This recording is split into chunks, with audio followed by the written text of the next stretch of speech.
New chair reveal! Ah! Cool. Every story has already been written, and it's in this free book.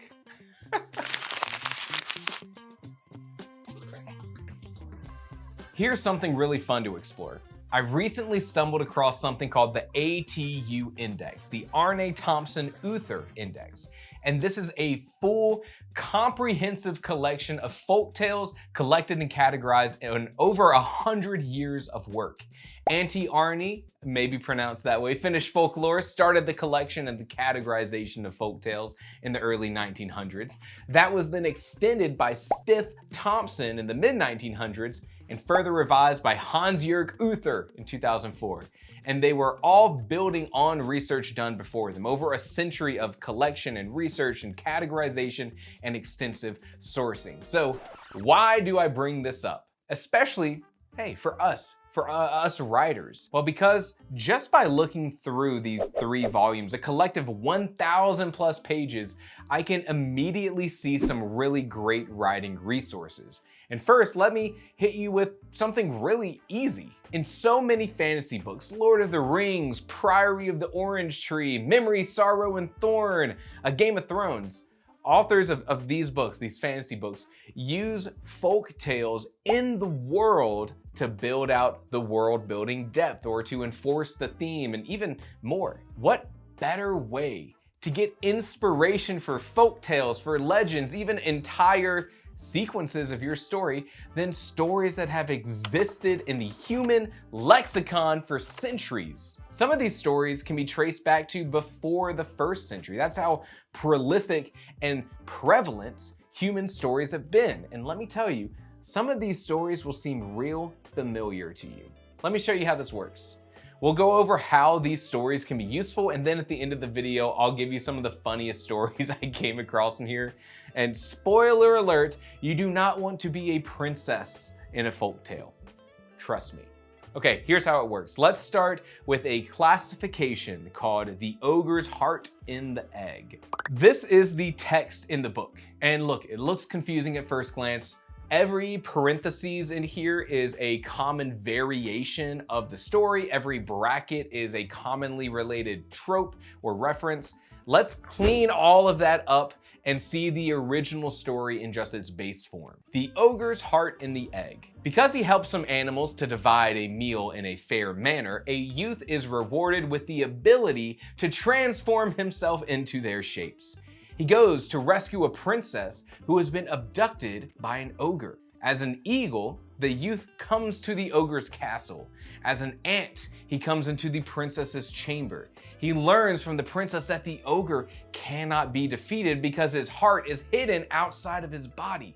The princess elicits the hiding place from the ogre. His heart lies, enclosed in various animals, in an egg. The youth follows the princess's instructions, finds the ogre's soul, and destroys it.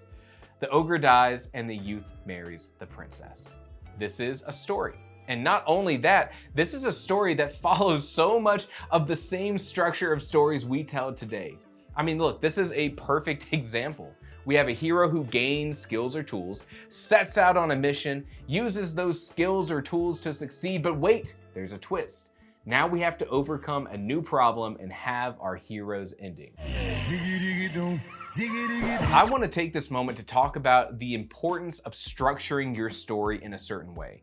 And simply by the evolution of storytelling over human history, we've sort of figured out the core components of a story and the order that things need to happen. That's what Freytag's pyramid shows. Look, this isn't a useful plot framework like Save the Cat or The Hero's Journey, but it shows the core requirements that your story should have. And the only reason I bring this up is because I think when you might be new to a hobby or an art, you're tempted to throw the rules out and create something cool and unique and groundbreaking.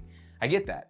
Once in the very first band I was in, we wrote a 6-minute song with no chorus. And let me tell you, don't do that. Structure exists for a reason, and you should only break it if you have the knowledge to understand how and why to break it.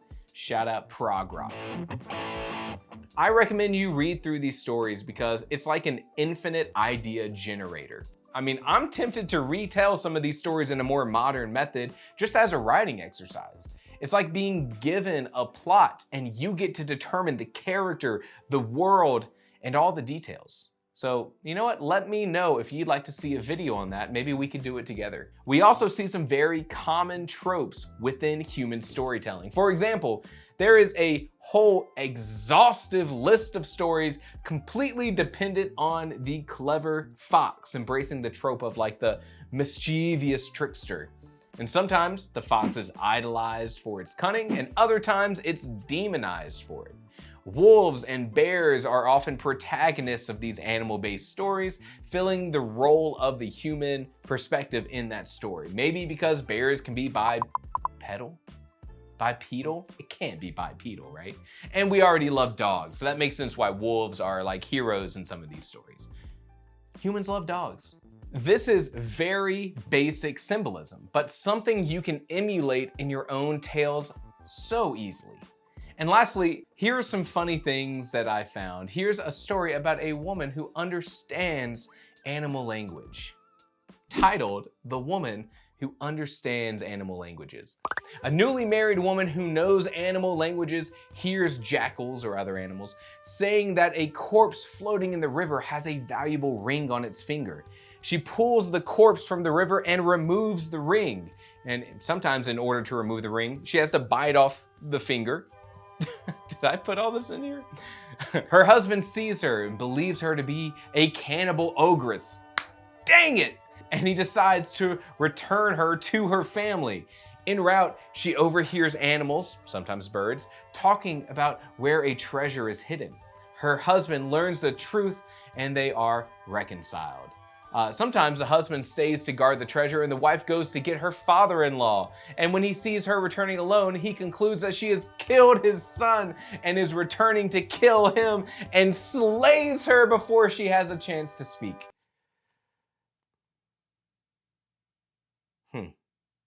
Here's the exact same concept of a story with a male character. The man who understands animal languages.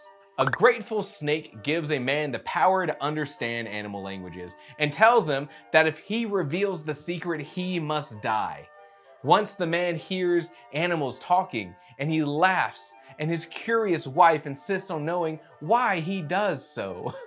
Worn down by her nagging, he's about to give in and tell her. And then he hears a rooster say how easily he rules over his many wives, while the man cannot even rule his one wife. The man keeps his secret and does not tell her anything. Fellas, do you ever have a tough time between deciding to kill yourself or put up with your wife? Turns out boomer humor goes back much further than we thought. Jesus. Look, they can't all be winners. Here's a story called The Magic Knife. A young man steals a magic knife from a robber's castle. He kills the robbers with it and wins a clergyman's daughter. He defeats his rival by means of the knife. And you know what? That just sounds like a good day. I don't really know what else to say about that one. Shout out magic knives. Shout out clergymen. Also, I noticed that in a large majority of stories featuring humans, nearly every story ends with the man marrying the princess. Like, this comes up maybe 100 times. It's like, it's kind of insane, okay?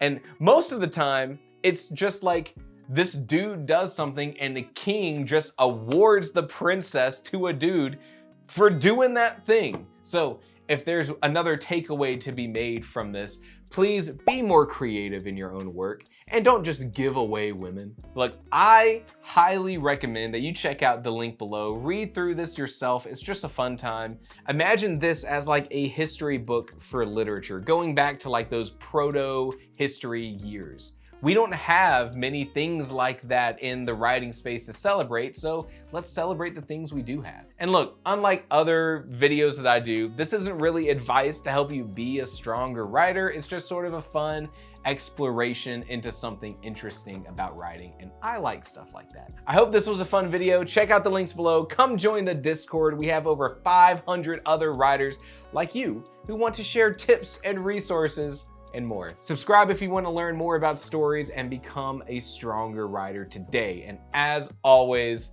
thank you for watching.